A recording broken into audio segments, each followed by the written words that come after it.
Assalamualaikum warahmatullahi wabarakatuh. Waalaikumsalam warahmatullahi wabarakatuh. Yang saya hormati dan saya cintai rekan CGP saya Bu Lia dan Bu Relis, dan rekan-rekan guru baik Bapak dan Ibu guru di SDN Semper Barat, teman seperjuangan.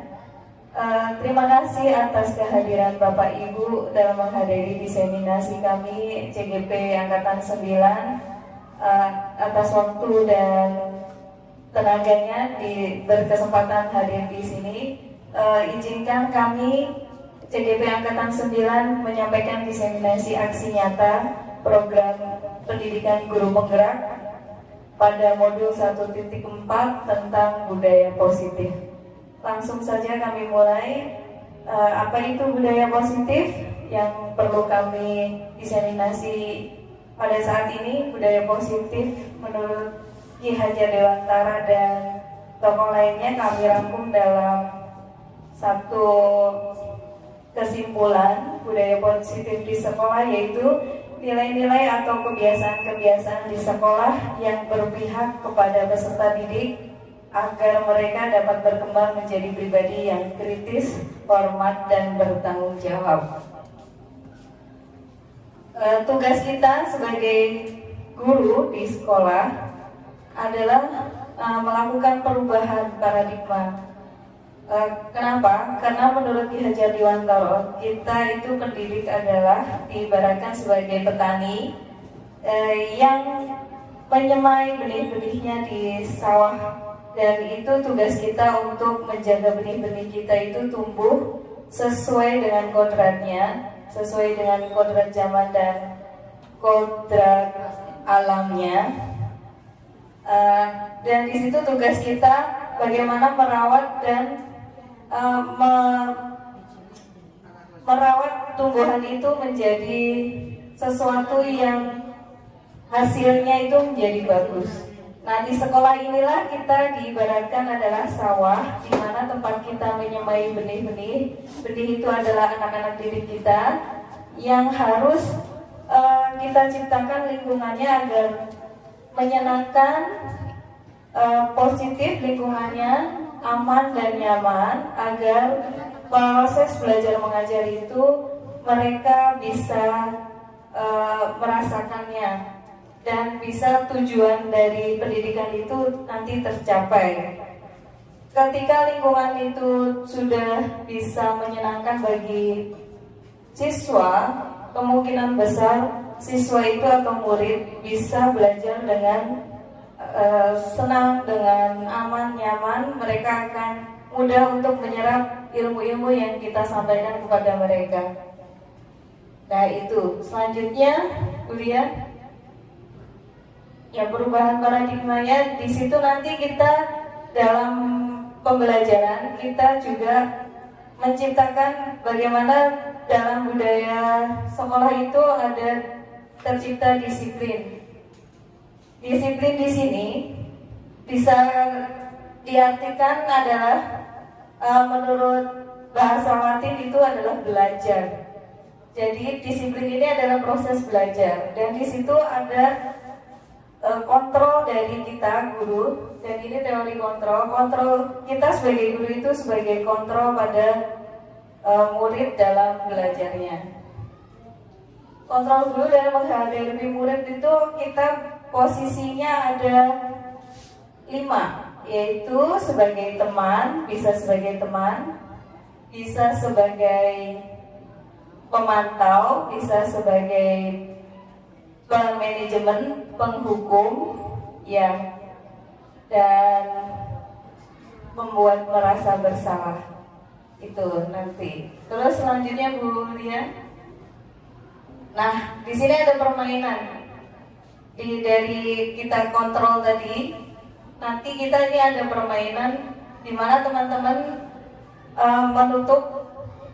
Ya, tugasnya adalah mengepalkan salah satu tangan atau menutup tangan Bapak Ibu guru, dan bayangkan, coba dikepalkan tangannya salah satu, dan bayangkan bahwa Anda menyimpan sesuatu yang sangat berharga di dalam kepalan tangan Anda.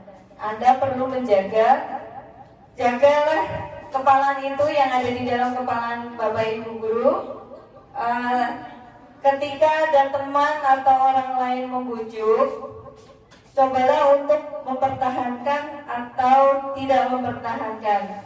Ya, di situ. Teman Anda boleh membujuk, menghardik, mengintimidasi, memarahi, menggoda, menggelitik, bahkan menawari Anda uang atau apapun caranya agar Anda bisa melepaskan genggaman Anda ini. Boleh dicoba mungkin salah satu teman Anda sebagai penggenggam dan salah satunya lagi sebagai penggoda untuk membuka genggamannya, apapun bagaimana caranya. Bisa menggoda, membujuk, menggelitik agar genggaman itu bisa lepas apa yang ada di dalamnya. Coba silakan. Coba silakan Bu Fia.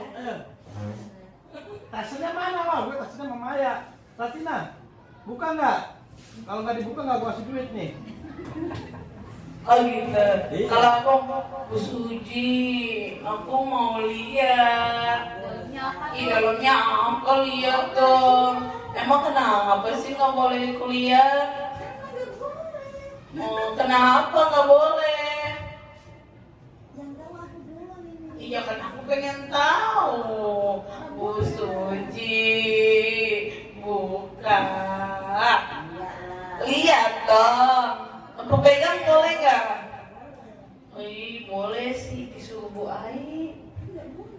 Tapi disuruh Bu Ai loh. Oke. Ya, nih Udin. Terima kasih. Ya, itu tadi.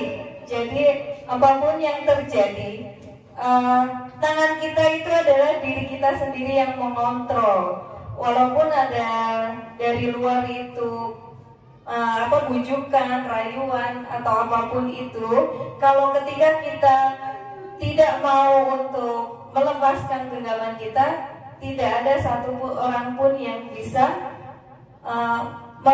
memaksa kita untuk membuka, kecuali dengan kesadaran diri kita, dengan kemauan diri kita untuk membuka genggaman itu. Nah, itu fungsi kontrol diri itu di situ tadi, bahwa tidak ada satu orang pun yang bisa memaksa kita untuk mengontrol diri kita. Begitupun berlaku untuk kepada peserta didik kita. Ya. Nah, ini coba tadi ya, dari permainan tadi, apakah Anda atau B membuka kepalan tangan Anda? Ya, tidak. Mengapa? Apa alasan Anda atau B membuka kepalan tangan Anda jika tadi dibuka? Nah, itu. Kenapa? Ada nggak yang membuka kepalan tadi? Ada. Apakah Anda atau B menutup kepalan tangan Anda? Mengapa? Apa alasan Anda atau B tetap menutup kepalan Anda? Jadi kenapa Bu Suci tetap menutup kepalanya? Mempertahankan kepalanya kenapa? Jawab. Saya nggak ingin ada orang yang mempengaruhi saya. Teguh pada pendirian. Oke, terima kasih. Jadi Bu Suci tetap pada pendirian ya. Tidak ada yang bisa memaksa Bu Suci. Nah, dari permainan tadi, maka di sini perubahan paradigma teori kontrol ada kaitannya di sini. Dari Dr. William Glasser dalam kontrol teori yang kemudian hari berkembang dan dinamakan choice theory, meluruskan beberapa miskonsepsi tentang makna kontrol. Nah, yang pertama itu ada gambar sedang apakah dia? Marah-marah. Iya, Pak Apip ya itu. Iya. Nah, itu ilusinya adalah guru mengontrol murid. Yang kedua, itu gambar kedua adalah ilusinya bahwa semua penguatan positif, efektif, dan bermanfaat. Gambar ketiga merupakan ilusi bahwa kritik dan membuat orang merasa bersalah dapat menguatkan karakter. Yang terakhir ilusinya bahwa orang dewasa memiliki hak untuk memaksa. Ya. Perubahan paradigma stimulus respon teori kontrol. Siapa yang sesungguhnya yang memiliki kontrol? Silakan Ibu.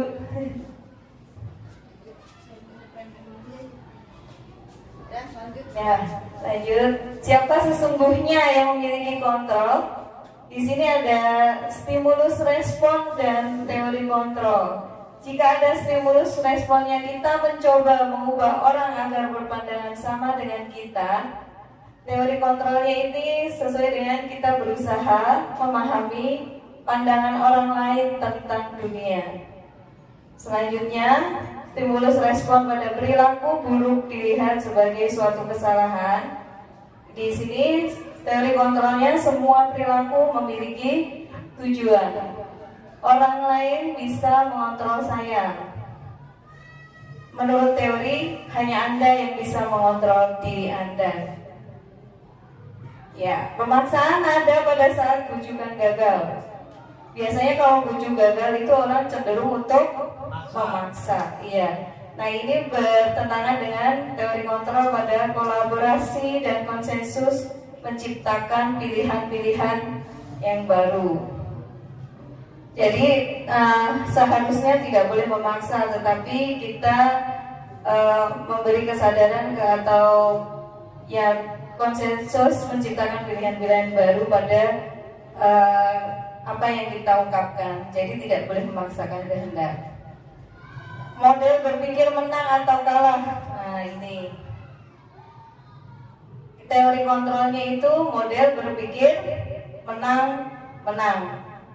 Nah, di sini inilah sesungguhnya.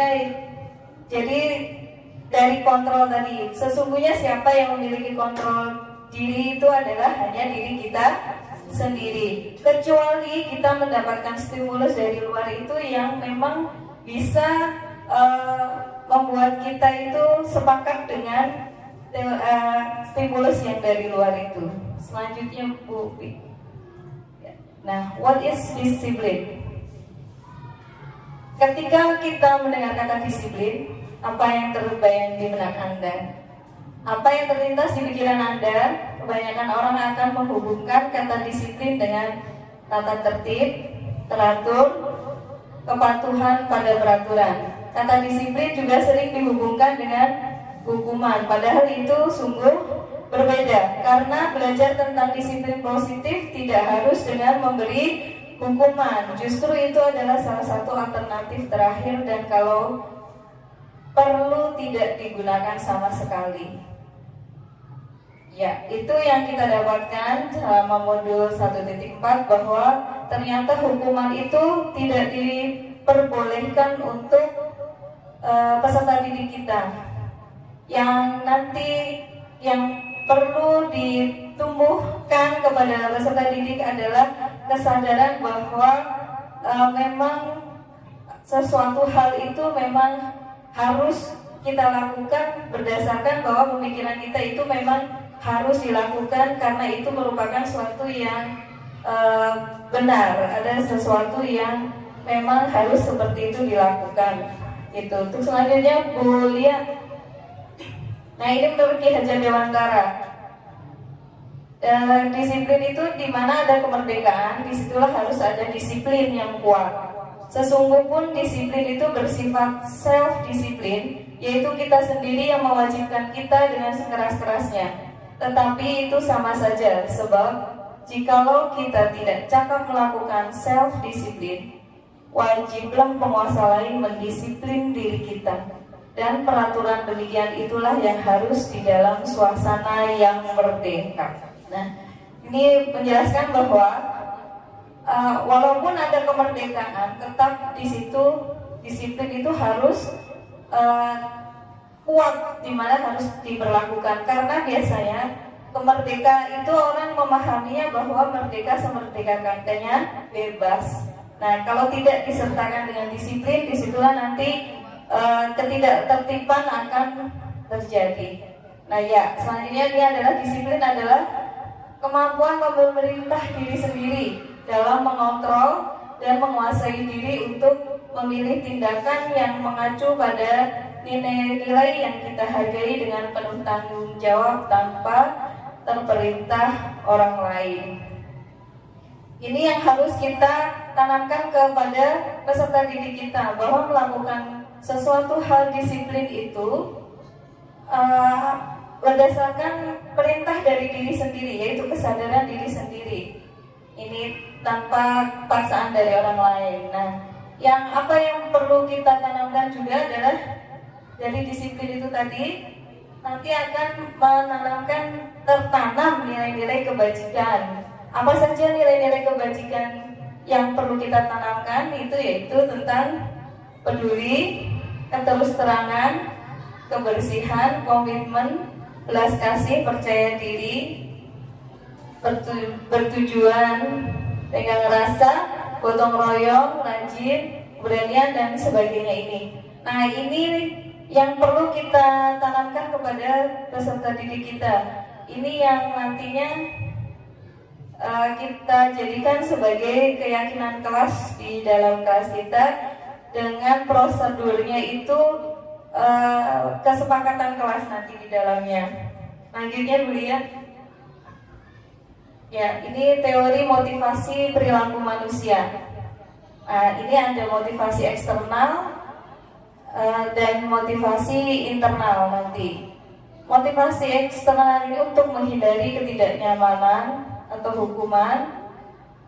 Apa yang akan terjadi jika saya tidak melakukannya? Nah, ini eksternal. Jadi sebenarnya ini tidak boleh, hukuman ini bukan hukuman yang didapatkan, tetapi ada rasa yang tidak nyaman gitu. Jadi kalau nanti dia tidak melakukan sesuatu nilai-nilai kebajikan tadi, apa yang akan terjadi pada diri saya? Jadi ini yang akan nanti tumbuh pada peserta didik. Selanjutnya, motivasi eksternalnya juga jangan sampai ini untuk mendapatkan imbalan dari orang lain sih sebenarnya ya, tapi ini bisa jadi motivasi juga pada peserta didik untuk melakukan nilai-nilai kebajikan yang tadi. Apa yang akan saya dapatkan ketika saya melakukannya? Nah, ini motivasi eksternal juga. Dan motivasi internalnya, mereka merasa menghargai diri sendiri. Jadi saya akan menjadi orang seperti apa jika saya melakukannya. Itu tadi tujuan disiplin positif yang akan tercapai. Jadi mereka mempunyai motivasi eksternal dan internalnya, tapi yang lebih kuat harusnya adalah motivasi internalnya diri mereka. Dan motivasi eksternal ini mungkin bisa dari kita sebagai guru atau pendidik mereka. Selanjutnya Bu lihat. Nah, ini yang tadi dari untuk menanamkan disiplin itu bisa dilakukan dengan 3 hal ini, yaitu hukuman, konsekuensi, dan restitusi. Nah, ini hukuman itu adalah sesuatu yang menyakitkan harus terjadi. Ada tidak nyaman jika mereka mendapatkan hukuman, bisa menjadi jangka panjang ketidaknyamanan pada mereka. Korban mendapatkan keadilan. Ya, kalau mungkin misalkan ada pertengkaran atau mereka berantem, mungkin kalau kita menghukum pelaku yang melakukan kesalahan, itu korbannya akan mendapatkan keadilan. Murid atau anak akan tersakiti. Perilaku pasif agresif meningkat.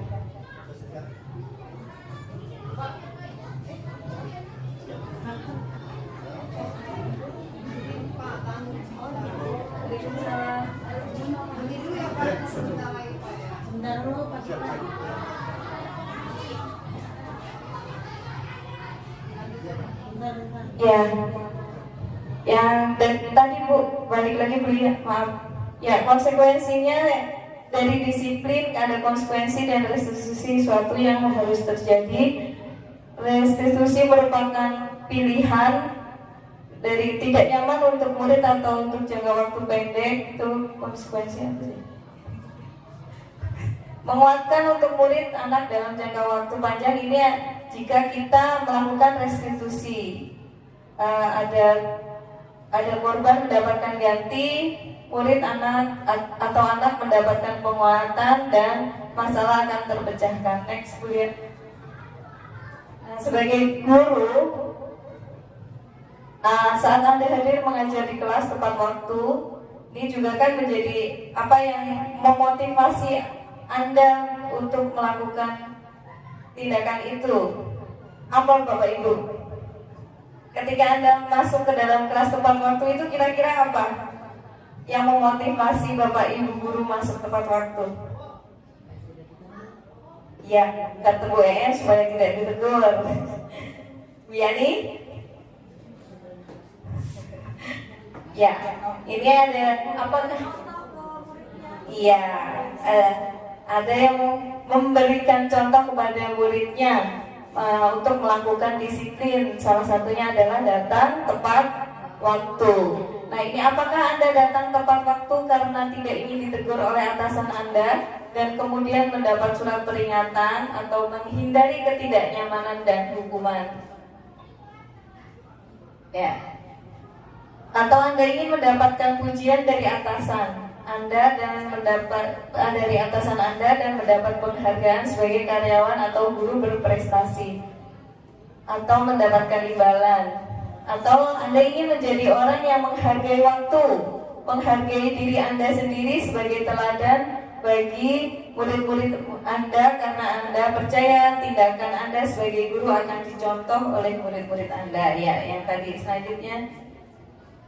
Bila di sekolah Anda tidak ada peraturan yang mengharuskan guru datang tepat waktu, dan tidak ada surat teguran bagi guru yang datang terlambat, dan tidak ada atasan yang memuji Anda, apakah Anda akan tetap datang waktu untuk mengajar murid-murid Anda?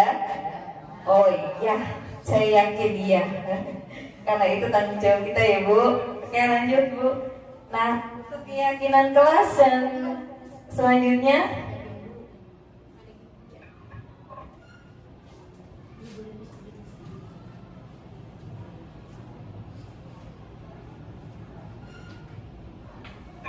ya, ini ada permainan kuis. Mencatat 100 kali di dalam buku kalimat "Saya tidak akan terlambat lagi karena terlambat ke sekolah."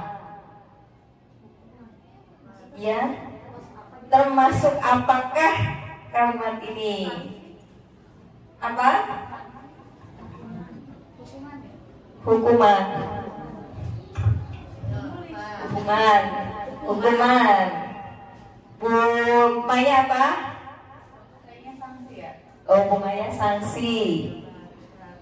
Hukuman ya. Ya, coba kita buka.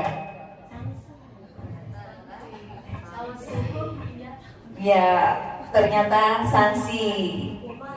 Nah, kalau lari mengelilingi lapangan basket 2 kali karena terlambat hadir di sekolah. Oh iya, ini hukuman yang berubah fisik. Menulis kalau itu fisik. Nah, yang selanjutnya membersihkan coretan yang dibuatnya di meja tulis. Dibuatnya itu oleh Coret. Iya, dibuat oleh dirinya murid tadi. Yang dibuatnya, iya. Oh iya, betul. Tepuk tangan untuk semuanya. Yeah. Masih ada lagi. Iya, hukuman coba kita buka. Yeah. Betul semua tadi ya berarti. Ya mungkin untuk budaya disiplin untuk pertama sampai di sini. Selanjutnya tentang keyakinan kelas bisa dilanjutkan oleh Ibu Relis. Di sini saya akan melanjutkan tadi yang telah dipaparkan Bu Lilis tentang disiplin positif. Nah, sekarang saya akan melanjutkan tentang keyakinan kelas. Apa sih itu keyakinan kelas? Yaitu nilai-nilai kebajikan universal yang disepakati secara tersirat dan tersurat, lepas dari latar belakang suku, negara, bahasa maupun agama. Di mana keyakinan kelas itu sendiri, seseorang akan lebih tergerak dan bersemangat untuk menjalankan keyakinannya daripada hanya sekedar mengikuti serangkaian peraturan tertulis tanpa makna.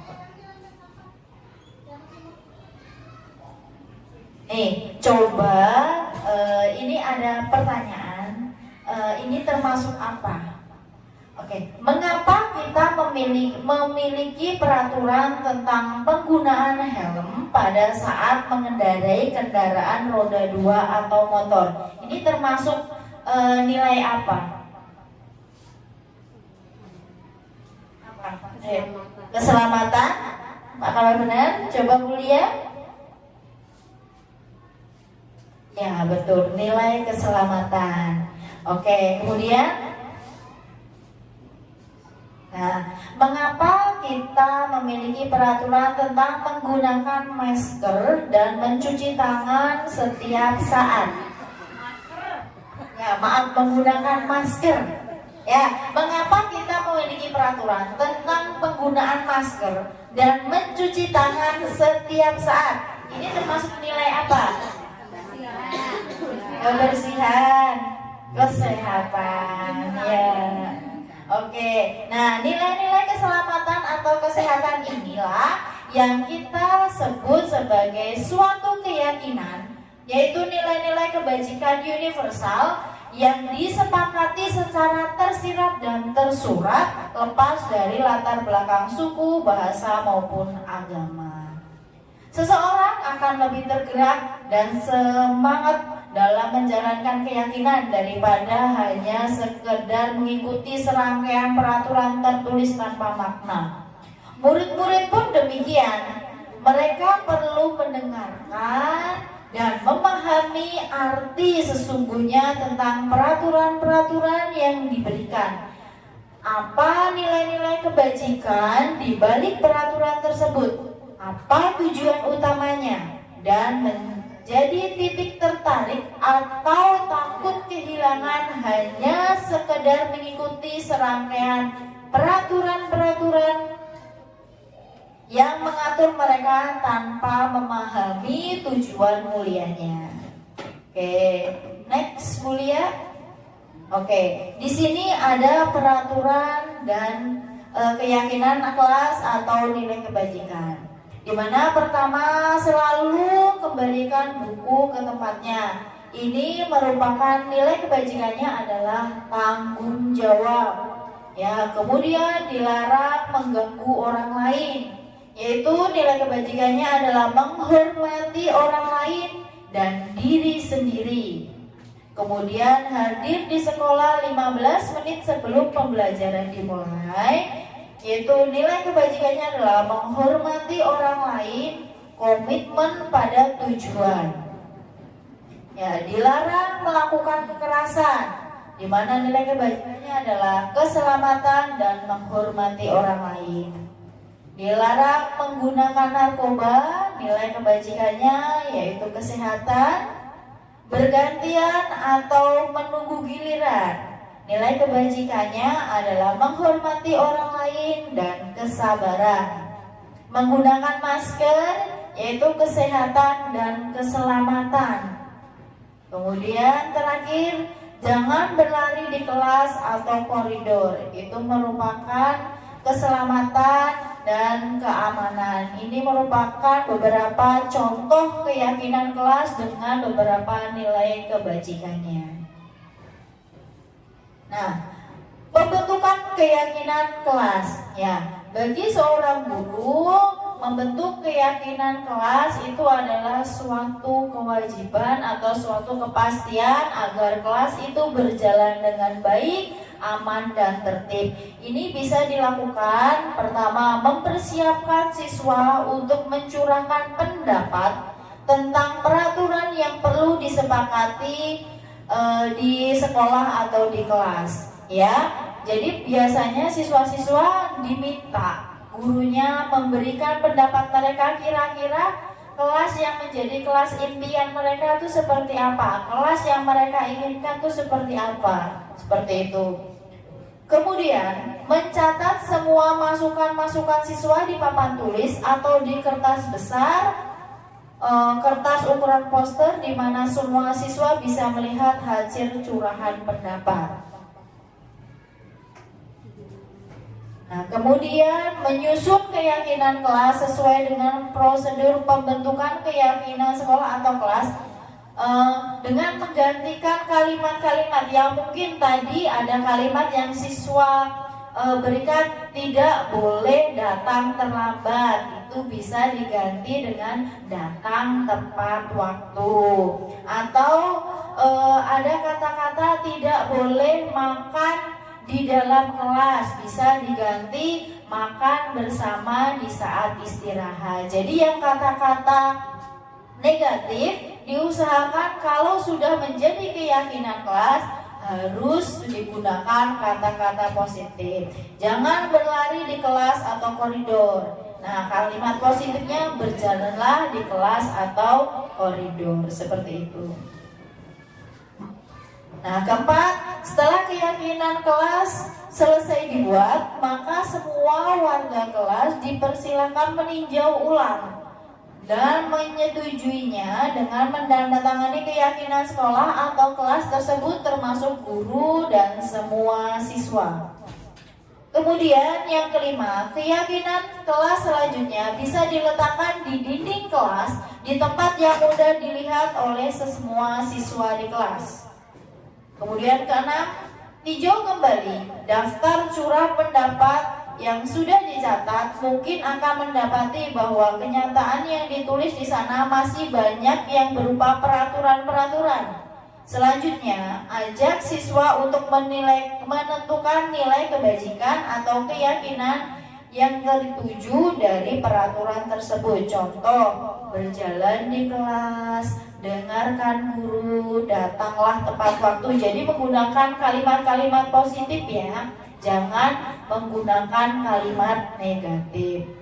Kemudian terakhir, tinjau ulang keyakinan kelas secara bersama-sama. Seharusnya setelah beberapa peraturan telah disatukan menjadi beberapa keyakinan, maka jumlah butir pernyataan keyakinan akan berkurang. Sebaiknya keyakinan kelas tidak terlalu banyak, bisa sekitar atau 3-7 prinsip atau keyakinan. Bila mana terlalu banyak, maka warga kelas akan sulit mengingatnya dan akibatnya sulit untuk dijalankan. Jadi yang kan ada pendapat mungkin dari yang 30 siswa bisa dikerucutkan menjadi lebih kecil agar mudah diingat dan mudah dilaksanakan ya. Jadi tidak satu orang peraturan nanti diterapkan jadi keyakinan, tidak seperti itu. Tapi dikerucutkan, dikelompokkan, kira-kira masuk nilai positifnya yang mana, dikelompokkan jadi satu buat jadi kesepakatan kelas dengan 3 atau 7 prinsip saja.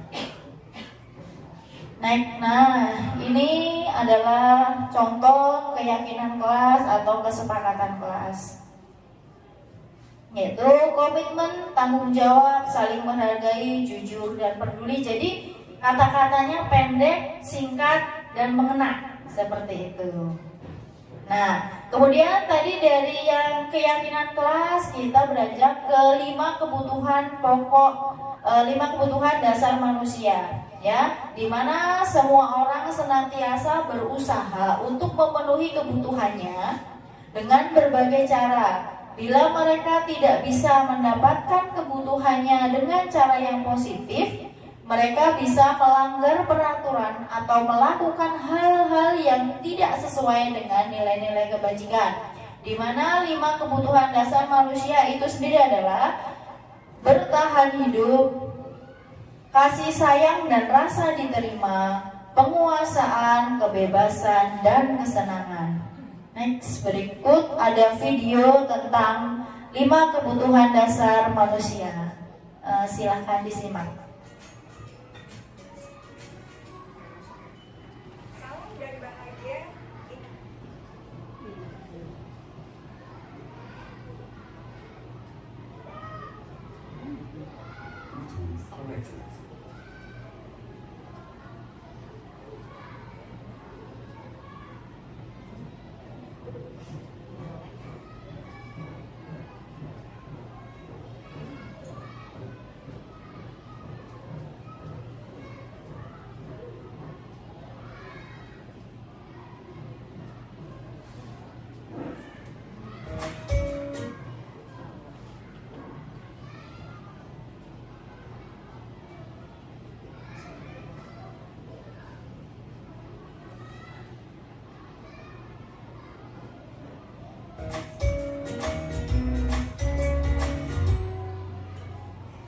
dan bahagia, ibu dan bapak guru hebat. Untuk membangun budaya sekolah yang positif dengan lingkungan yang aman dan mendukung murid untuk menjadi pribadi yang berdaya, seimbang, dan bahagia, salah satu upaya yang dapat dilakukan oleh guru adalah memahami kebutuhan dasar yang mendasari perilaku murid. Pada video kali ini, kita akan membahas tentang 5 kebutuhan dasar manusia.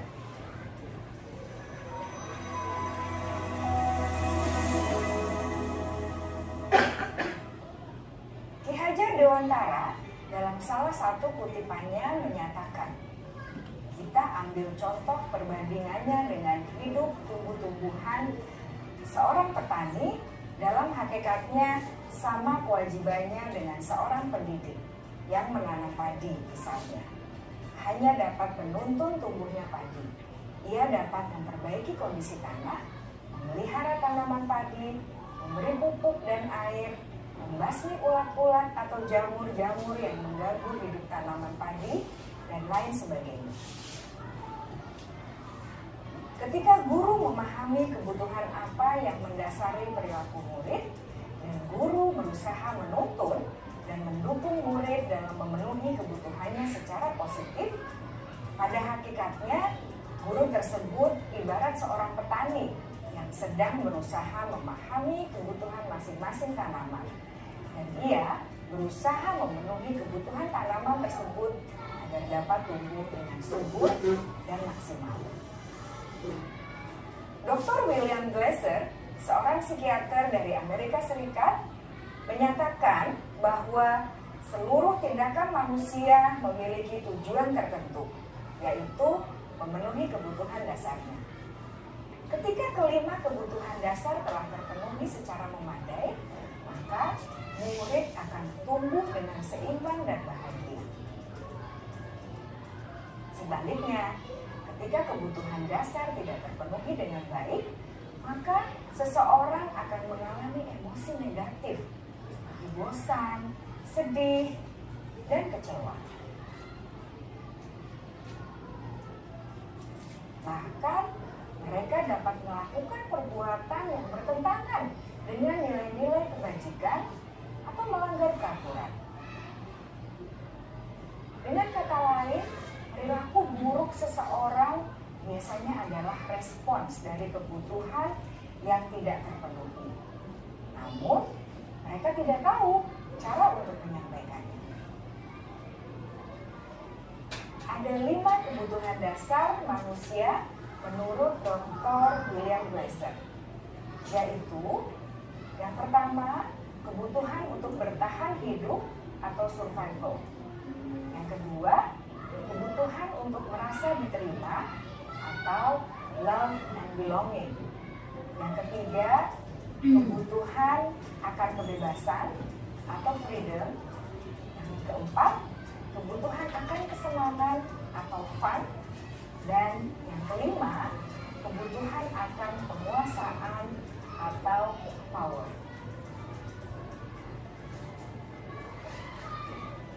Kebutuhan dasar yang pertama adalah kebutuhan yang bersifat fisiologis untuk bertahan hidup atau survival.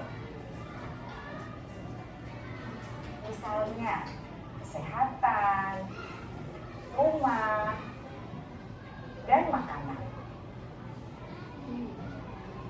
Kebutuhan biologis sebagai bagian dari proses reproduksi, termasuk kebutuhan untuk tetap bertahan hidup. Kebutuhan untuk merasa aman juga termasuk dalam kebutuhan ini.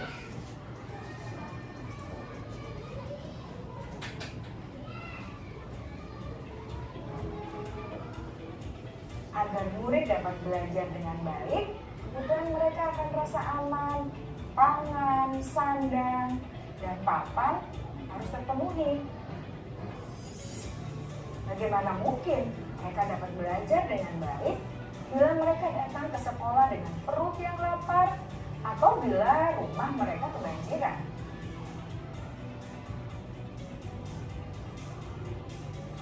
Setelah kita mengetahui kebutuhan pertama yang sebagian besar bersifat fisiologis, mari kita lihat kebutuhan kedua sampai kelima yang semuanya berhubungan dengan psikologis.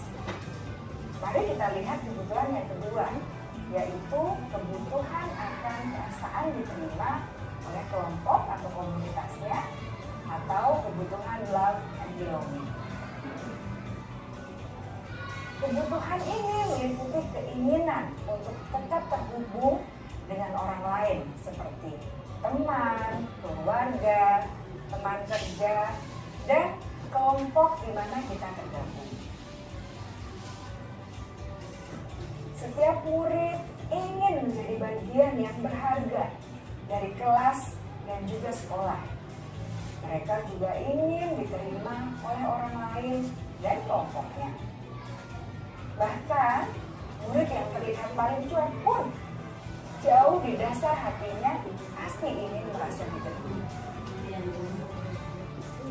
Sebagai guru, seharusnya kita dapat menerima murid kita apa adanya, sesuai dengan kodratnya. Karena setiap murid adalah unik. Mereka memiliki kekuatannya masing-masing, sehingga guru seharusnya bisa menciptakan kesempatan untuk murid kolaborasi dan memiliki ikatan emosi satu sama lain. Murid-murid yang memiliki kebutuhan yang besar untuk merasa diterima, biasanya mereka belajar karena suka pada gurunya. Dan mereka juga suka bekerja dalam kelompok. Kebutuhan yang ketiga adalah kebutuhan akan kebebasan atau kebutuhan membuat pilihan. Murid harus diberi kesempatan untuk membuat pilihan dan bertanggung jawab atas pilihan yang mereka telah ambil. Beri mereka kebebasan bukan berarti membiarkan mereka melakukan apa saja yang mereka mau, melainkan lebih memberi mereka kesempatan untuk membuat pilihan, menyuarakan pendapat mereka dengan percaya diri, dan memberi mereka kesempatan untuk mencoba hal-hal yang baru. Pembelajaran dengan metode yang beragam dan menarik juga akan memenuhi kebutuhan murid tentang kebebasan ini.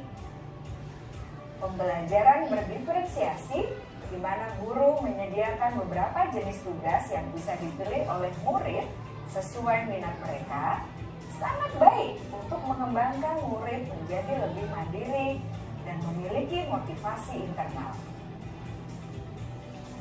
Karena kebutuhan akan kebebasan pada dasarnya adalah kebutuhan untuk mandiri, memiliki otonomi, memiliki pilihan, dan mampu mengendalikan arah hidupnya sendiri.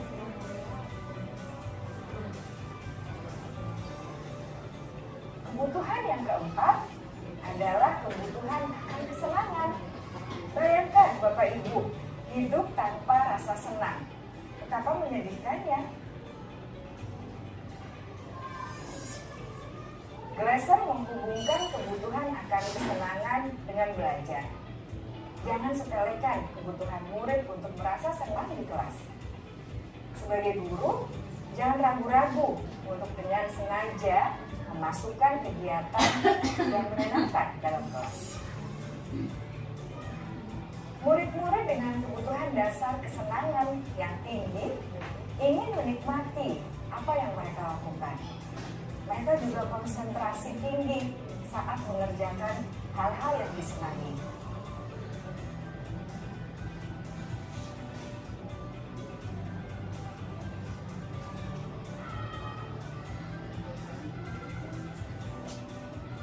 Kebutuhan yang kelima adalah kebutuhan akan penguasaan.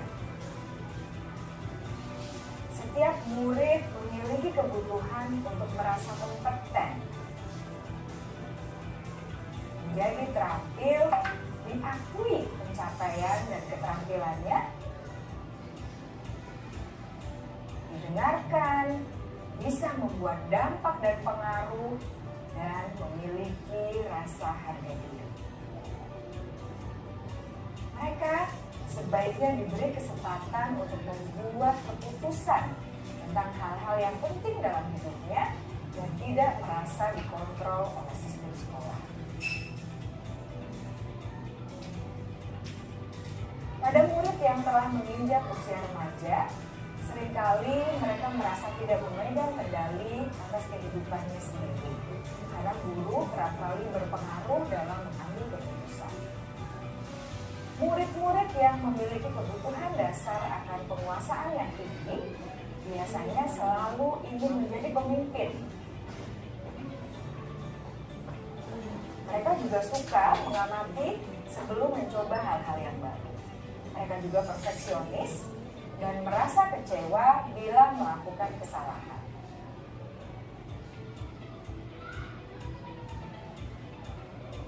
Ibu dan Bapak guru sangatlah penting bagi kita untuk mengetahui kebutuhan dasar murid-murid, agar kita memahami alasan di balik sikap dan tingkah laku mereka.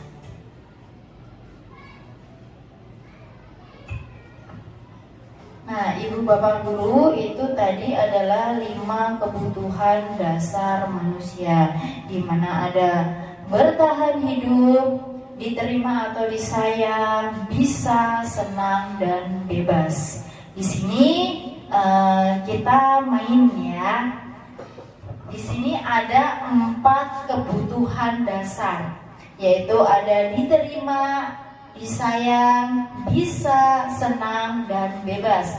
Bapak dan Ibu boleh menuliskan, boleh benda, boleh orang, boleh kegiatan, di mana yang termasuk yang Ibu sebutkan tadi, apakah diterima atau disayang, kemudian bisa, kemudian senang atau bebas. Ya. Ya, karena bertahan hidup untuk survive kan habis semua manusia itu sudah melakukannya ya. Jadi di sini kita ingin melihat 4 kebutuhan dasar selain bertahan hidup, yaitu diterima atau disayang, kemudian bisa, senang, dan bebas. Oke, Bapak Ibu bisa menuliskannya di tiap bagiannya. Di sini ada lingkaran yang dibagi 4. Ada tiap bagi-bagiannya, yaitu diterima, disayang, bisa, senang, dan bebas. Silahkan.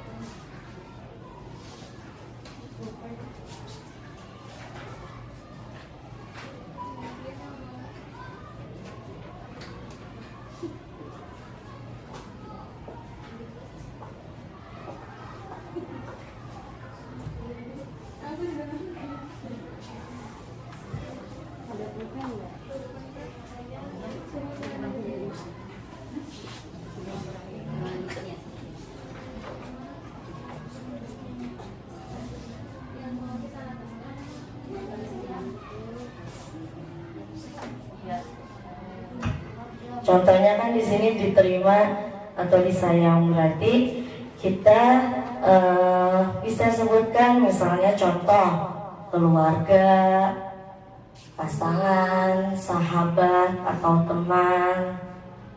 Senang itu kegiatan apa yang membuat diri kita senang, itu kegiatannya apa aja. Mungkin kegiatan atau orang, ada orang yang bisa membuat kita senang, seperti itu. Mungkin kegiatan ya yang bisa membuat jiwa kita senang, seperti itu. Atau bisa ya, healing ya, bisa. Kemudian bisa, kita itu bisa apa gitu, kita itu dianggap bisa dalam hal apa gitu kan. Kemudian bebas, bebas yang seperti apa yang kita inginkan.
Satu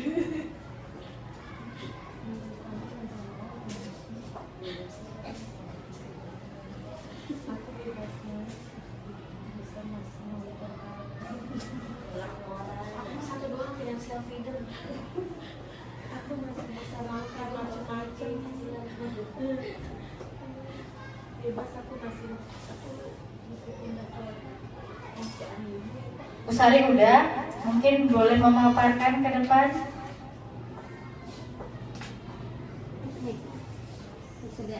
Oke, sama Bu Leni ya. Oke, silakan Bu Leni dulu kayaknya ini. Silakan, ada Bu Leni. Karena aku bilang kalian mau kelihatan. Ini nggak tahu. Tapi jangan ini. Assalamualaikum warahmatullahi wabarakatuh. Di sini ada lingkaran 4 kebutuhan dasar. Menurut saya di sini diterima atau disayang, bisa menjalin hubungan dengan teman, sahabat, dan keluarga. Kemudian bisa mengerjakan tugas-tugas sekolah, kemudian bertanggung jawab terhadap diri dan keluarga. Kemudian di sini ada senang. Saya senang apabila liburan bersama keluarga, kemudian bermain bersama anak, makan bersama keluarga, kemudian memasak.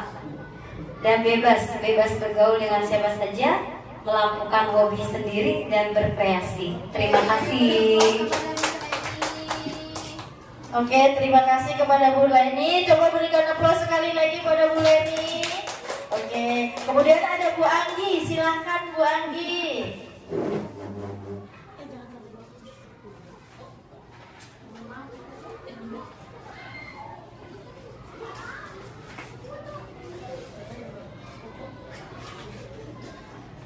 Terima kasih.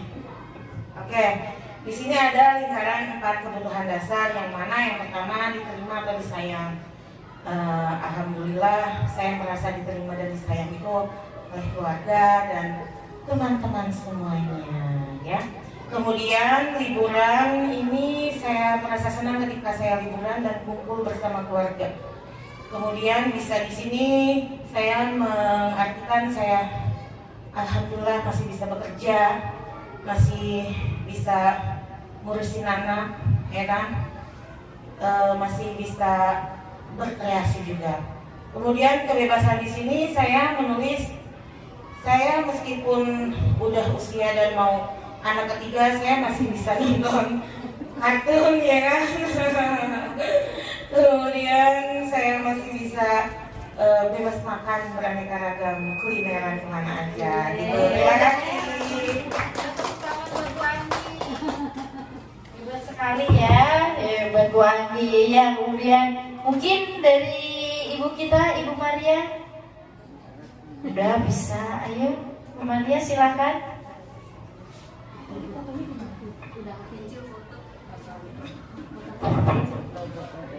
Sebenarnya hampir sama sih tadi sama dua teman yang sudah memaparkan. Diterima disayang, ini artinya kan berarti dengan orang-orang yang ada di lingkungan kita, terutama oleh keluarga, kerabat, teman, ya. Lalu kebutuhan dasar yang kedua yang bisa, banyak nih saya, ketika saya bisa melakukan hobi, makan makanan yang saya inginkan, yang saya sukai, pergi ke tempat yang diinginkan, membeli barang yang memang saya butuhkan dan memang yang saya inginkan juga, beraktivitas tanpa ada hambatan apapun. Artinya tanpa hambatan yaitu tanpa ada gangguan dari segi kesehatan maupun dari segi ekonomi. Lalu kebutuhan yang ketiga adalah senang, pergi ke tempat yang bisa menghilangkan kejenuhan. Karena yang utamanya adalah ketika saya melakukan rutinitas dari pagi sampai sore hari, dari Senin sampai Jumat, kayaknya ketika bertemu dengan hari Sabtu dan Minggu, hal yang utama adalah pergi ke tempat yang bisa menghilangkan kejenuhan. Itu buat saya artinya senang. Lalu yang berikutnya adalah kebutuhan dasar yang keempat adalah bebas. Ketika saya dengan segala yang pikiran yang saya miliki adalah bebas untuk mengeluarkan pendapat, memilih teman dan lingkungan yang cocok buat saya. Mungkin itu saja. Terima kasih.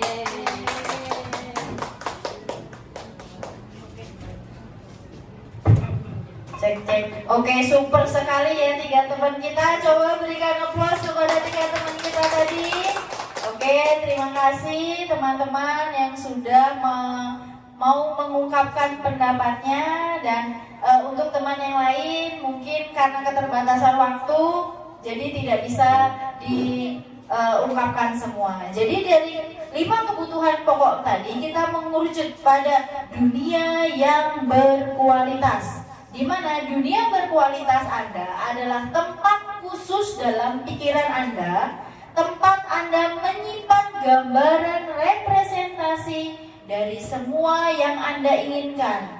Bisa berisi orang-orang, hal-hal dan apa saja yang terbaik dalam hidup Anda dan membuat Anda merasa bahagia dan terpenuhi semua kebutuhan dasar Anda. Murid kitab juga mempunyai keinginannya 5 kebutuhan dasar itu. Murid kita juga mempunyai gambaran dunia berkualitasnya mereka. Tentunya sebagai guru kita juga ingin mereka memasukkan hal-hal yang bermakna dan nilai-nilai kebajikan yang hakiki ke dalam dunia berkualitas mereka. Bila guru dapat membangun interaksi yang membudayakan dan memerdekakan murid, maka murid akan meletakkan dirinya pada sebagai individu yang positif dalam dunia berkualitas karena mereka menghargai nilai-nilai kebajikan tersebut. Oke, demikian dari yang keyakinan kelas 5 kebutuhan dasar manusia, kemudian akan dilanjutkan oleh kuliah oleh 5 posisi kontrol guru. Oke, kepada kuliah saya persilahkan.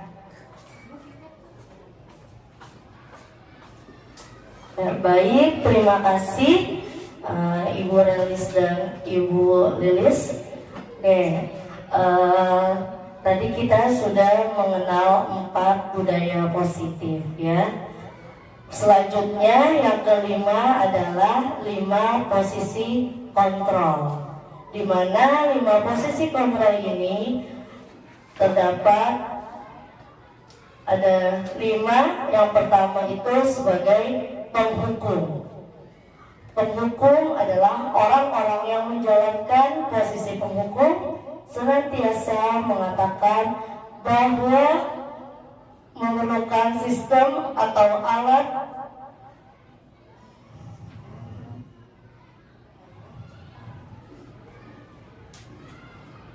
yang dapat lebih menekan murid-murid lebih dalam. Jadi penghukum ini adalah perkataan yang dilontarkan oleh guru sebagai guru tersebut menjadi penghukum. Posisi yang kedua adalah pembuat merasa bersalah, di mana pembuat merasa bersalah ini adalah akan menggunakan keheningan yang membuat orang lain merasa ketidaknyamanan, bersalah atau rendah hati. Yang ketiga adalah posisi kontrol sebagai teman. Guru pada posisi ini tidak akan menyakiti murid, namun akan tetap berupaya mengontrol murid itu melalui persuasif atau ajakan. Poin yang keempat adalah sebagai pemantau. Posisi pemantau sendiri berawal dari teori stimulus respon yang menunjukkan tanggung jawab guru dalam mengontrol murid. Dan posisi yang kelima adalah sebagai manajer, di mana posisi manajer ini guru berbuat sesuatu bersama dengan murid, mempersiapkan murid, mempertanggungjawabkan perilakunya, serta mendukung murid agar dapat menemukan solusi atas permasalahannya sendiri. Jadi ini adalah posisi kontrol kita sebagai guru. Nah, di sini ada video 5 posisi kontrol. Salam bahagia Ibu dan Bapak guru hebat. Dalam penerapan disiplin positif restitusi, salah satu program yang dikembangkan kami kelima posisi tersebut. Mari kita saksikan kasus. Nah, ini adalah kasus Naren yang terlambat hadir selama 20 menit di sekolahnya. Mari kita simak.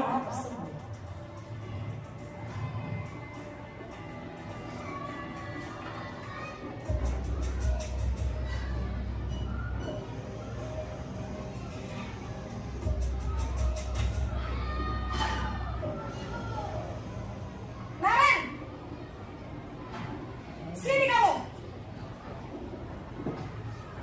Selamat pagi, Bu.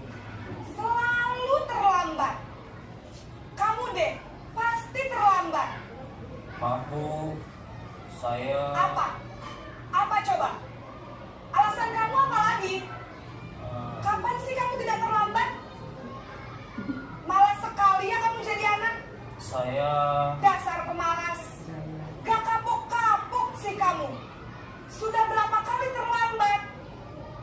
Sana, kamu keliling lapangan basket 2 kali. Kenapa saya harus keliling lapangan basket, Bu? Kenapa? Kamu melawan ibu.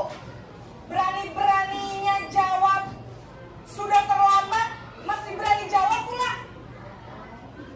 Sekarang, keliling lapangan basket 5 kali sekalian. Biar kapok. Cepat. Pergi sana ke lapangan basket. Posisi penghukum biasanya berbicara dengan nada tinggi, menghardik, menunjuk-nunjuk, menyakiti, dan menyindir. Hukuman bisa berupa fisik maupun psikis. Ibu dan bapak guru hebat.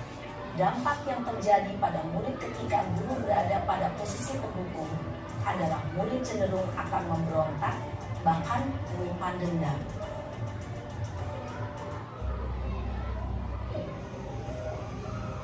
Naren!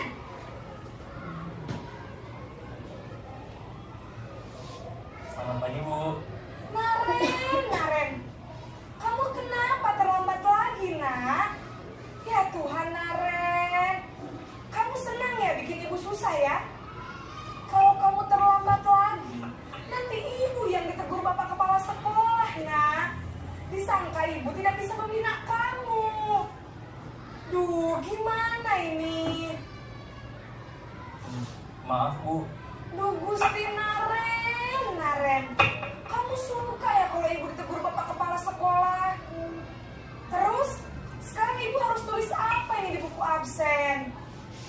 Ini kamu sudah sering terlambat loh. Ibu harus apa coba? Maaf, Bu. Maaf sekali. Ya sudah, lain kali jangan bikin ibu susah lagi ya, nak ya. Ibu tidak akan kuat lagi kalau kamu begini terus. Bisa jantungan kalau ibu ditegur bapak kepala sekolah. Sana cepat, kelas. Maaf ya, Bu. Maaf sekali.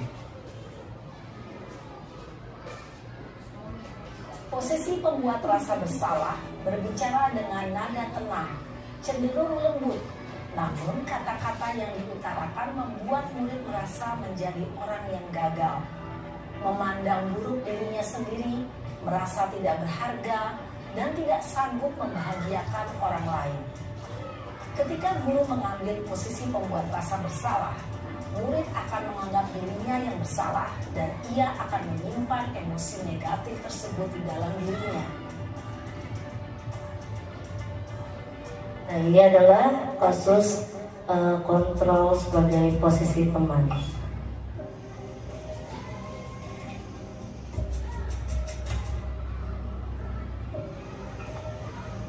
Naren!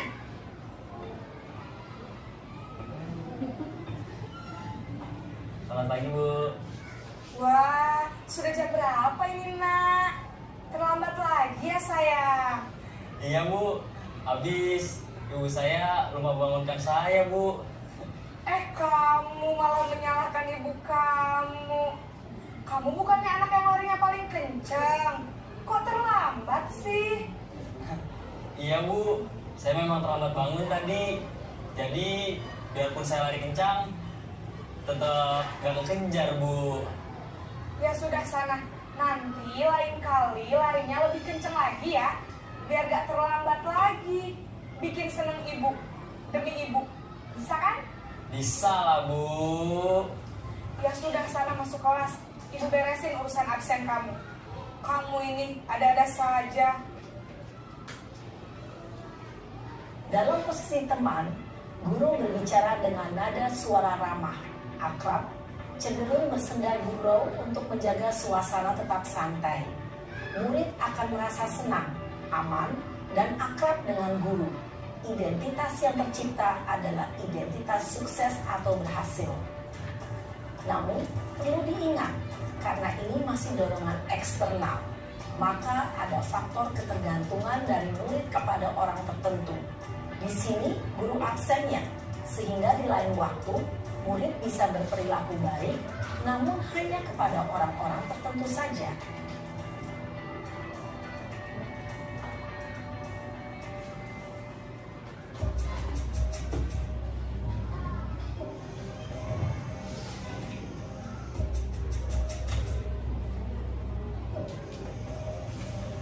Naren!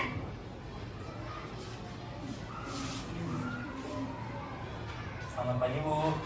Naren, apa peraturan sekolah kita tentang jam berapa kita harus masuk sekolah, nak? Kita harus di sekolah jam 7, Bu. Iya, betul. Sekarang sudah jam 7.20. Naren sudah tahu konsekuensinya jika terlambat hadir. Paham, Bu. Saya harus tinggal kelas pas jam istirahat selama 20 menit. Iya, benar. Konsekuensinya demikian. Jadi nanti jam 9.30 pas istirahat, kamu harus tinggal di kelas, kerjakan tugas tambahan untuk ketertinggalan kamu, ya? Baik, Bu.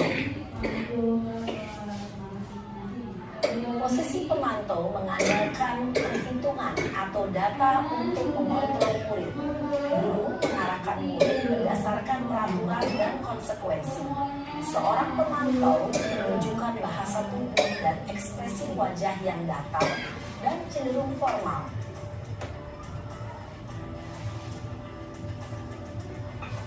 Dan inilah kasus kontrol sebagai posisi manajer.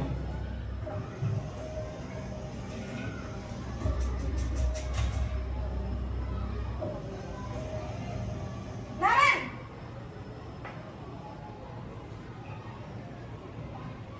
Selamat pagi, Bu. Selamat pagi, Naren. Maaf, Bu. Saya terlambat. Iya, sekolah masuknya jam 7, sekarang sudah jam 7.20. Jadi sekarang bagaimana ini, Naren? Maaf, Bu. Saya lupa setel alarm saya semalam. Baiklah, menurut kamu, keyakinan sekolah yang mana yang perlu kamu tingkatkan? Menghargai diri sendiri dan orang lain mungkin ya, Bu. Setuju. Jadi, apakah Naren meyakini prinsip saling menghormati tersebut? Iya, Bu. Saya meyakininya. Apakah Naren bersedia memperbaiki masalah keterlambatan ini? Bersedia, Bu. Bagaimana kamu akan perbaiki masalah keterlambatan ini?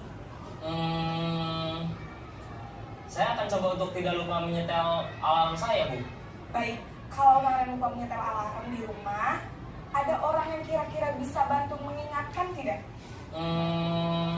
Ada, Bu. Kakak saya, Kak Emma. Ada lagi selain Kak Emma?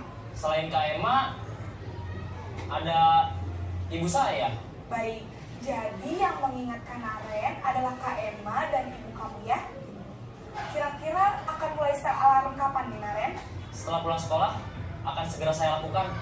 Baik, jadi Naren akan setel alarm untuk bangun besok pagi dan akan diingatkan oleh kakak dan ibunda Naren, ya? Ada lagi yang mungkin perlu dilakukan, Naren? Agar tidak terlambat bangun lagi. Tidak ada, Bu. Baik, Naren. Terima kasih untuk kerjasama kamu. Sekarang kamu perlu kembali ke kelas untuk belajar. Baik, Bu. Terima kasih. Posisi manajer adalah posisi kontrol yang disarankan untuk membimbing murid memiliki sikap itu. Ya, dari 5 kasus dari video Naren dan ibu gurunya, manakah posisi ibu guru SDN Sempel Barat 07? Apakah kita sebagai pemantau membuat merasa bersalah, lalu juga penghukum, teman, dan sebagai manajer. Mudah-mudahan ya dari 5 posisi kontrol ini ada yang menjadikan identitas siswanya tersebut menjadi gagal, yaitu tadinya adanya posisi kontrol penghukum dan pembuat merasa bersalah. Mudah-mudahan di SDN Semper Barat 07 kita sudah tidak ada ya, kita sebagai guru tidak ada yang menjadi penghukum dan pembuat merasa bersalah. Adapun identitas yang akan berhasil, nah ini adalah adanya posisi kontrol yaitu sebagai teman dan pemantau. Namun ya dari 2 posisi kontrol ini mengharapkan, namun ada dampak-dampaknya juga bagi murid ya. Tadi kalau misalnya posisi kita sebagai guru, sebagai teman ya, bisa kita mengutarakan saat siswa bermasalah kita sebagai teman, namun dampaknya akan menjadi ketergantungan ya. Lalu kalau kita sebagai pemantau, yaitu tadi dampaknya murid akan meletakkan guru sebagai peraturan dan hukum yang akan menjadikan dunia berkualitas. Yang tentunya dari 2 posisi kontrol ini adalah yang masih belum begitu sebagai posisi kontrol sebagai guru. Dan yang kelima adalah sebagai manajer, yaitu di mana kita dapat menghargai murid kita itu sendiri. Nah, tadi dari contoh Naren sebagai posisi kita sebagai manajer itu ibu gurunya mengatakan apa yang kita yakini, apa yang bisa kita jalankan untuk memperbaiki masalah ini yang nantinya akan berdampak kepada murid yang sebagai individu positif dalam dunia berkualitas. Jadi mudah-mudahan ya kita menjadi guru sebagai manajer. Tapi mudah-mudahan apakah di sini ibu guru yang sering kita lakukan sebagai posisi kontrol, apakah sebagai teman, pemantau, ataupun manajer ya. Nah, ini adalah pernyataan dan siapa yang mengatakan. Contoh tadi ketika kita melihat video kasus Naren ya, kita adanya kalimat dari ibu gurunya tersebut di mana pembuat orang merasa bersalah itu dengan pernyataan, saya kecewa sekali dengan kamu Naren, tidak seperti kalimat itu ya. Nah, itu adalah membuat orang merasa bersalah. Jadi ketika gurunya menyebutkan pernyataan tersebut, siswa akan merasa kalau pernyataan dari gurunya itu merasa bersalah. Yang kedua adalah sebagai penghukum. Nah, pernyataannya contohnya, kamu tidak pernah benar melakukannya.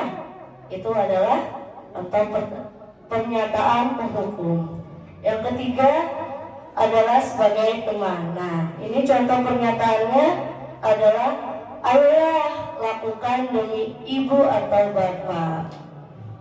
Yang keempat sebagai pemantau, apakah kamu mau mendapatkan stiker bintang hari ini anak-anak? Nah, itu adalah pernyataan sebagai posisi guru menjadi pemantau.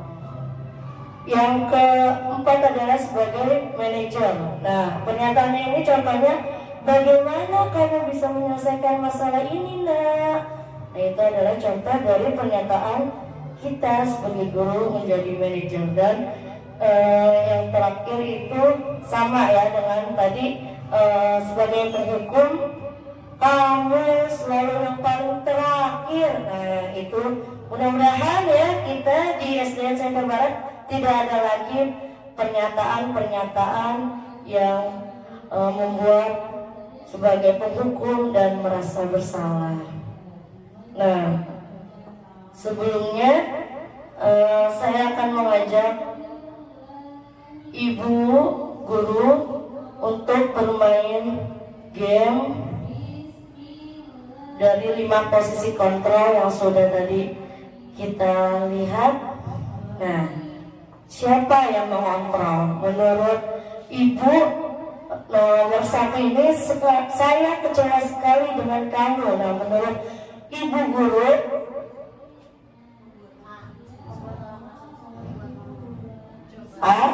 sepakat? Ya, benar.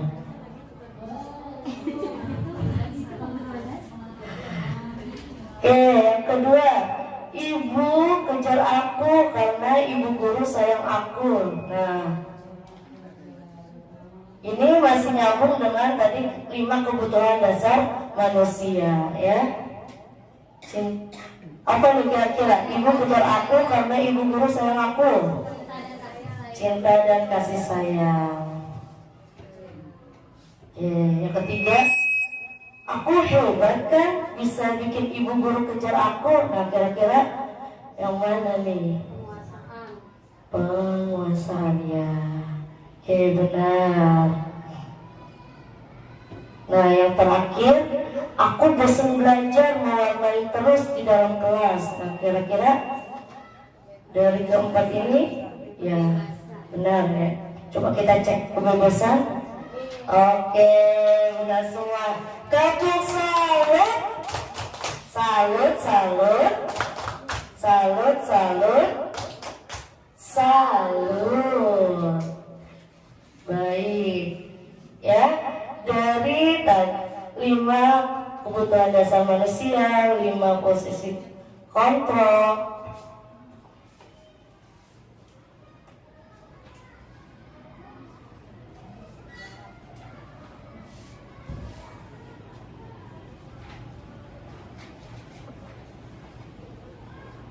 Dan pastinya kita sebagai individu manusia pastinya memiliki posisi kontrol, baik itu di rumah ataupun kita di tempat bekerja, yaitu di sekolah. Nah, menurut ibu guru, ya, kalau posisi dari 5 kontrol ini, kalau kita di rumah, apakah kita akan menjadi penghukum, pembuat rasa bersalah, sebagai teman, pemantau, atau manajer?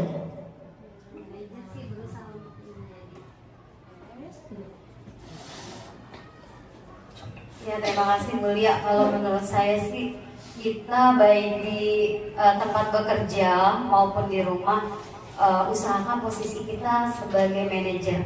Karena posisi sebagai manajer itu kita menjaga komunikasi dengan orang lain, atau misalnya kalau di rumah dengan anak gitu ya. Jadi jalinan komunikasi itu membuat kalau di rumah itu anak menjadi lebih percaya diri.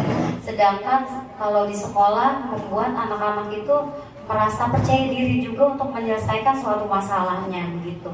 Terima kasih. Baik, terima kasih. Mari kita berikan aplaus untuk Bu Leni, ya. Tadi kesimpulannya adalah kita harus menjadi seorang manajer, ya.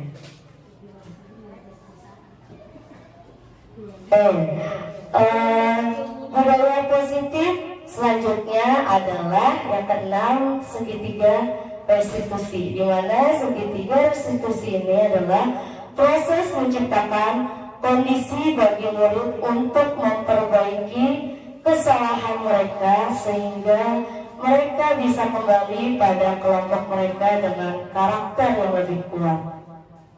Melalui restitusi ini, guru dapat membantu murid lebih memiliki tujuan disiplin positif serta memulihkan dirinya setelah berbuat salah. Yang kedua, membantu murid untuk jujur terhadap diri sendiri dan mengevaluasi dampak dari kesalahan yang sudah dilakukan. Dan yang ketiga adalah memberikan penawaran bukan paksaan. Nah, dari segitiga restitusi ini terdapat adanya 3 langkah, yaitu yang pertama adalah menstabilkan identitas, yang kedua validasi tindakan yang salah, dan yang ketiga menanyakan keyakinan.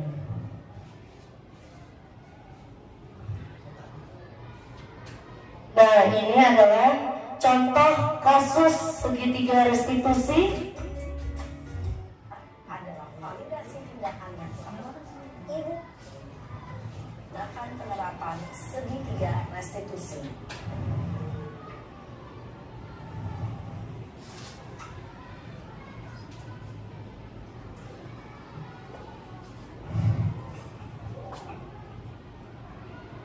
Siang Sarah. Sudah lama nggak ketemu Sarah. Kenapa hari ini ada di sini? Kesel Pak, kesel banget. Masa aku dikatain tukang fitnah Pak?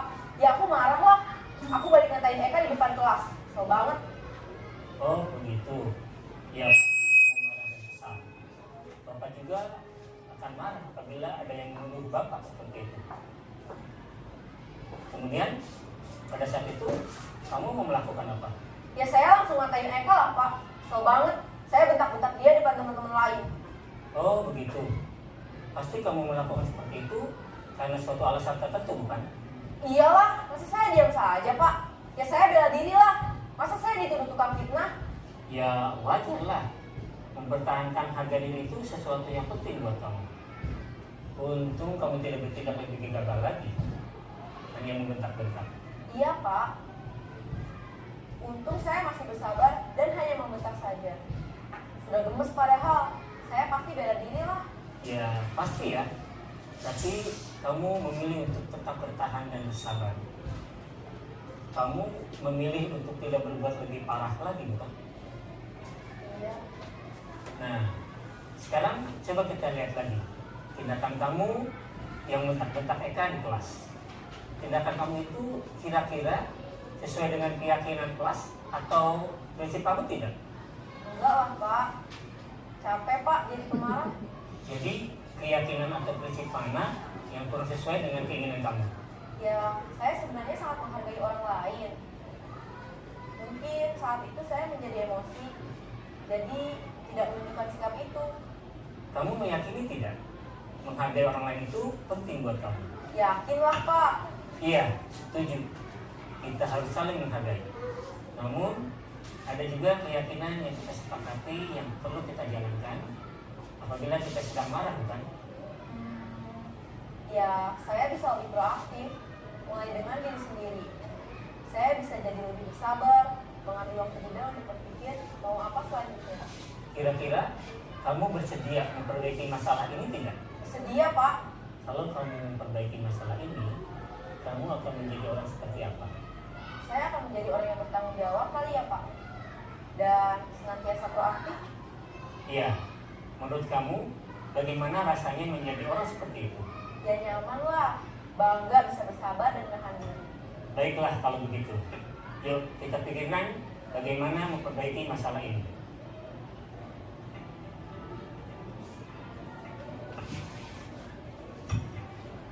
Ya, tadi adalah contoh kasus yang dilakukan oleh Bapak Guru dalam pelaksanaan segitiga restitusi.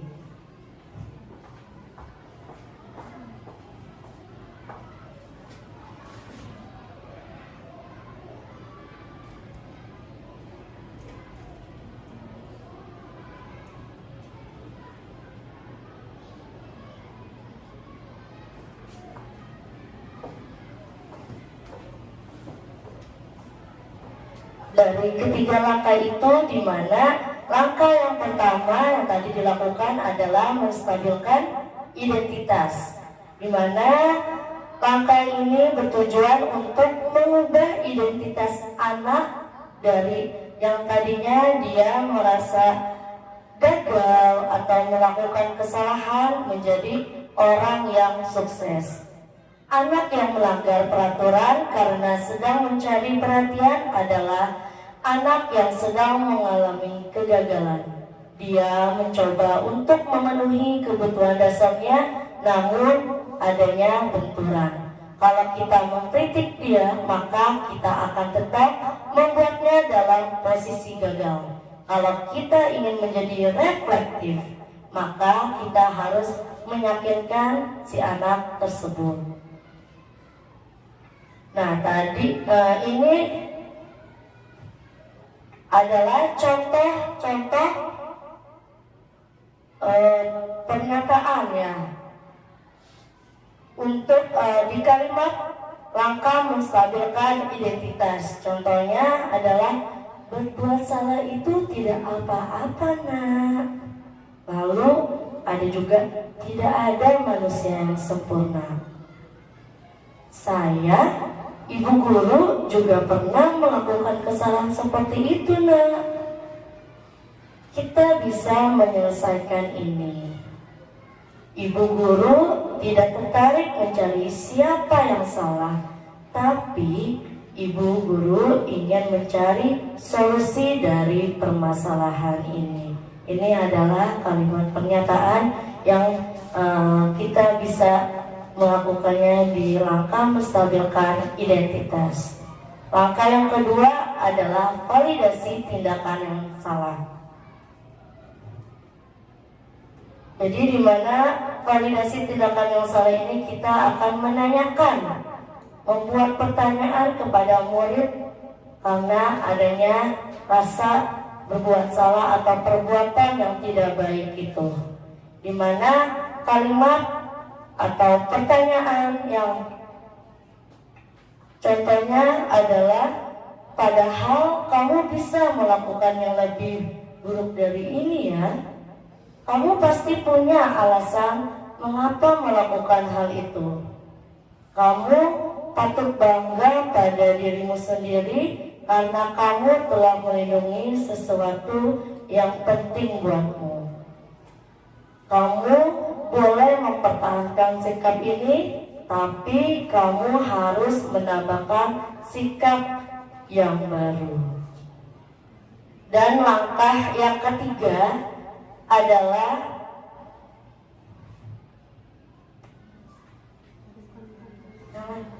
yang ketiga adalah menanyakan keyakinan, di mana menanyakan keyakinan ini pada dasarnya termotivasi secara internal. Ketika identitas sukses telah tercapai di langkah yang pertama dan tingkah laku yang salah telah divalidasi, maka anak atau murid akan siap untuk dihubungkan dengan nilai-nilai yang dia percaya dan berpindah menjadi orang yang dia inginkan.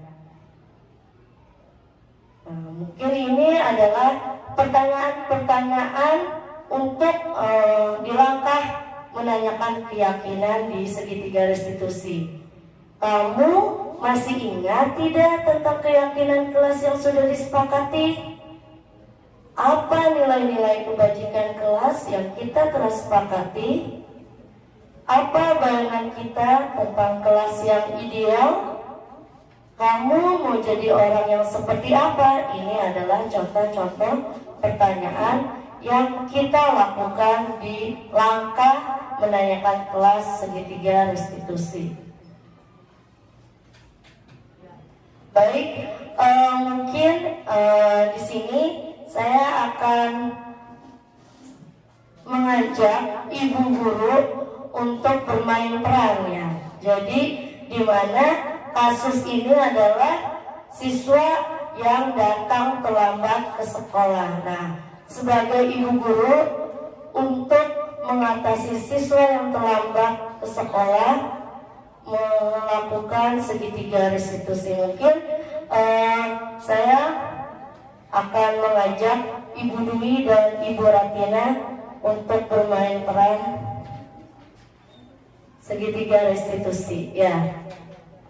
Jadi muridnya ini bernama saya sebagai Ijul, Bu ya. Oh ya, jadi Muridnya ini bernama Ijul dan gurunya itu oh ya, Bu Ratina ya. Baik. Iya. Oke, baik. Silakan waktu dan tempat kami persilakan.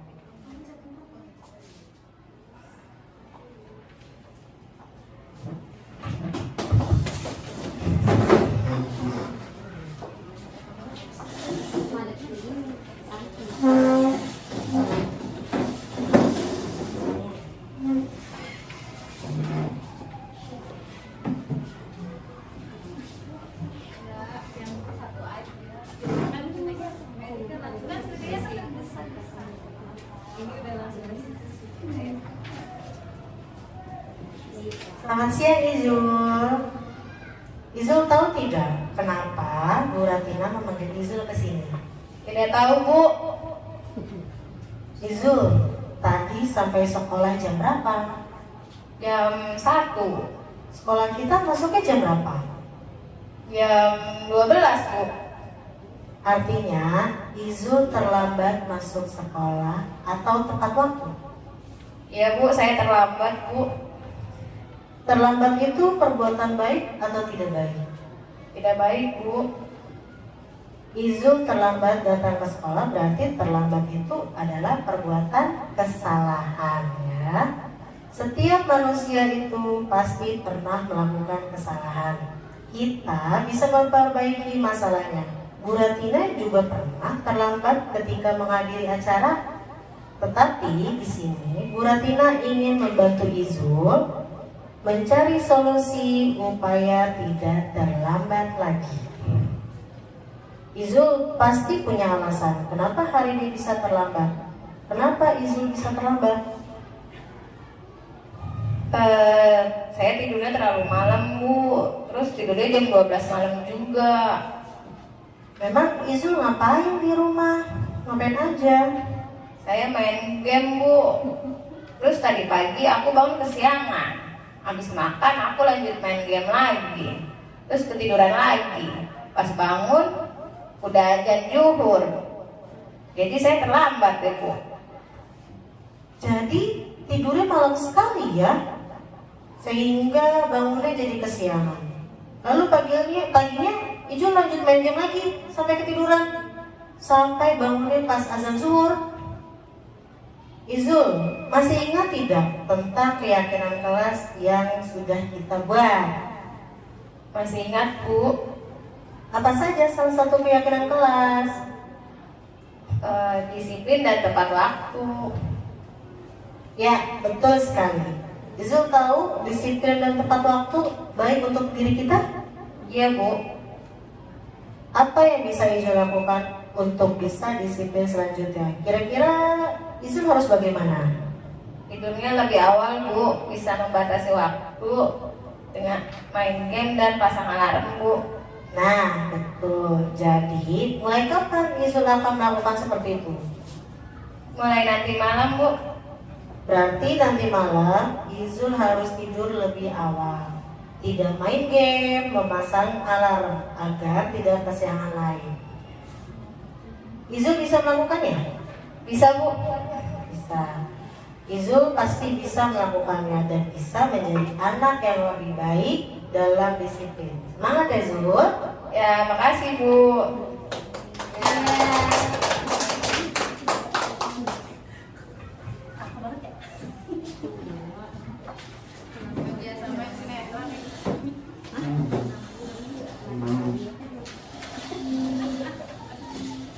Baik, terima kasih untuk Bu Ratina dan Ibu Dwi yang sudah melakukan berperan yang tadi di mana Bu Dwi menjadi siswa yang terlambat ya, yang bernama Ijul, dan dilakukan segitiga restitusi bersama Ibu Ratina. Baik, dari keenam budaya positif tadi yang sudah dijelaskan, saya akan membuat kesimpulan di mana dari 6 budaya positif ini kita dapat dan mudah-mudahan guru-guru di SDN Center Barat dapat menanamkan budaya positif di lingkungan sekolah khususnya di SDN Semper Barat agar terciptanya peserta didik yang bisa menimba ilmu dengan aman dan nyaman serta tentunya membuat anak menjadi menyenangkan dan menciptakan lingkungan yang merdeka belajar. Baik, sekian diseminasi budaya positif dari kami, kurang lebihnya mohon maaf. Wassalamualaikum warahmatullahi wabarakatuh.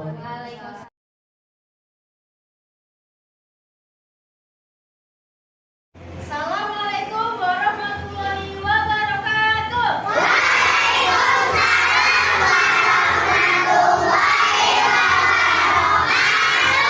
Apa kabar hari ini?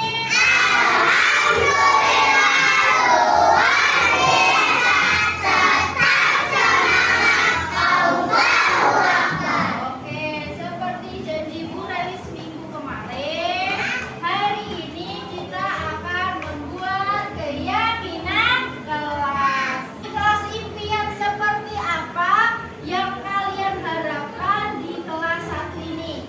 Nah, ya makanya hari ini kita bikin keyakinan kelas agar kelas kita menjadi kelas seperti yang kalian impikan. Bisa?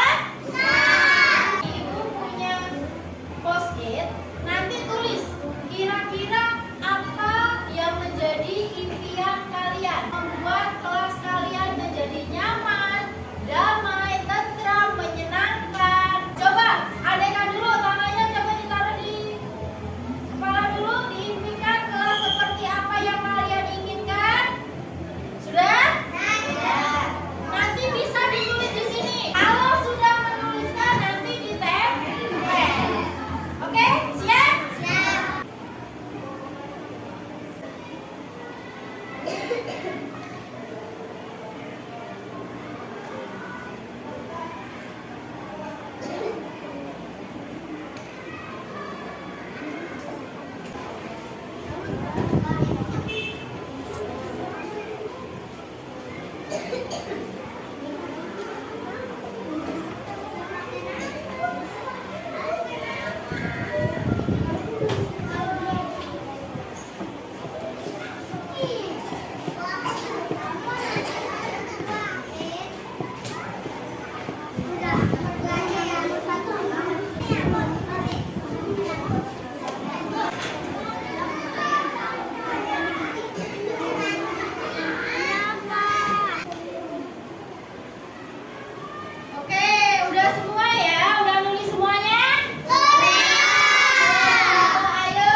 tadi sampai sekolah pukul berapa? 1. Sekolah kita masuknya jam berapa? Jam 12. Artinya Wildan terlambat masuk sekolah atau tepat waktu? Terlambat, Bu. Terlambat itu perbuatan yang baik atau tidak baik? Tidak baik, Bu. Wildan, terlambat datang ke sekolah berarti itu adalah perbuatan yang salah. Setiap manusia itu pasti pernah melakukan kesalahan. Kita bisa memperbaiki masalahnya. Bu Reli juga pernah terlambat datang ke sebuah acara. Tetapi di sini Bu Relis ingin membantu Wildan mencari solusi supaya tidak terlambat lagi. Wildan pasti punya alasan kenapa hari ini terlambat. Kenapa Wildan bisa terlambat, Nak? Tidurnya malam sekali. Tidur jam 12 malam. Memangnya Wildan ngapain aja di rumah? Main game, Bu, di handphone. Terus tadi pagi aku bangun kesiangan, habis makan aku lanjut main game lagi. Terus ketiduran, bangunnya pas ada azan zuhur. Jadi tidurnya malam sekali ya, sehingga bangunnya jadi kesiangan. Lalu paginya Wildan lanjut main game lagi sampai ketiduran. Jadi bangunnya pas azan zuhur ya. Wildan masih ingat tidak tentang keyakinan kelas yang kita buat? Masih ingat, Bu. Apa saja salah satu keyakinan kelas? Disiplin dan tepat waktu. Iya, betul sekali Wildan. Tahu disiplin dan tepat waktu itu baik untuk diri kita? Iya, Bu, baik. Apa yang bisa Wildan lakukan untuk bisa disiplin selanjutnya? Kira-kira Wildan ingin bagaimana? Tidur awal, membatasi waktu main game, dan pasang alarm. Nah, betul. Jadi, mulai kapan Wildan akan melakukannya? Mulai nanti malam. Berarti nanti malam Wildan harus tidur awal, tidak main game dan memasang alarm agar tidak kesiangan lagi. Wildan bisa melakukannya? Bisa, Bu. Iya, Wildan pasti bisa melakukannya dan bisa menjadi anak yang lebih baik dalam disiplin. Semangat Wildan! Semangat!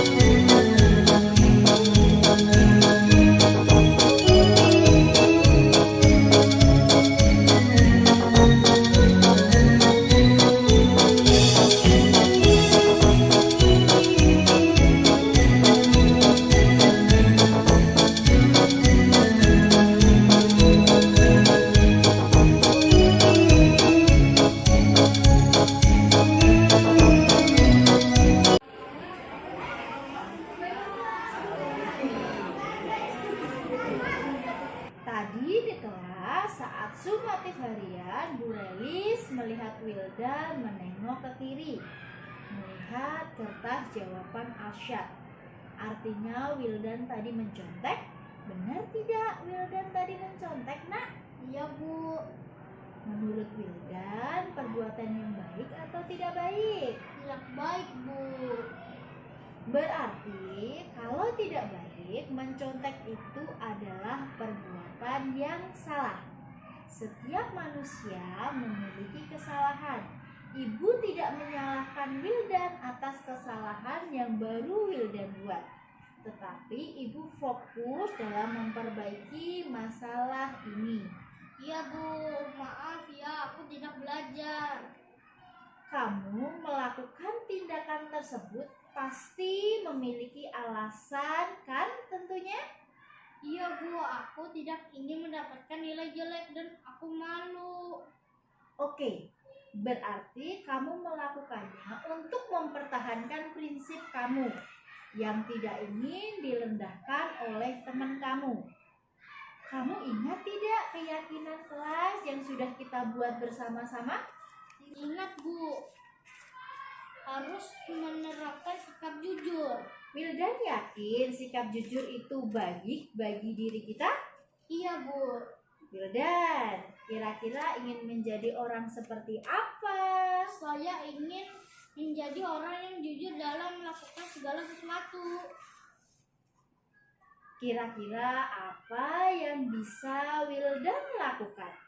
Pertama, aku akan meminta maaf pada Aceh karena sudah menyontek.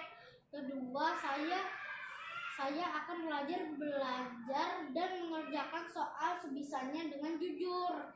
Jadi mulai kapan Wildan akan menerapkan hal seperti itu? Hari ini. Wah, Wildan hebat.